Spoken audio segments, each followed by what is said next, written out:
animals out here, they go through a lot of cruel treatment, like people treat them cruelly, and that is what the sanctuary is trying to prevent. And I really think it's a good thing to help animals out, most especially in Costa Rica, since most of them are they are really in need of support.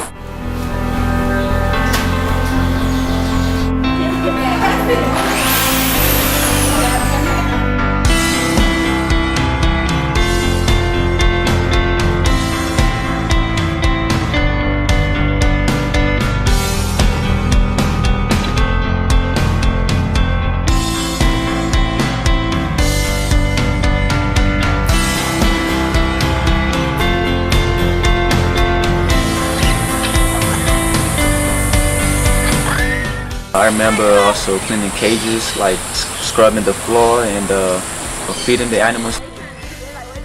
My favorite animal is the spider monkey. I had the opportunity to feed them, and the way they reacted to us human beings kind of impressive.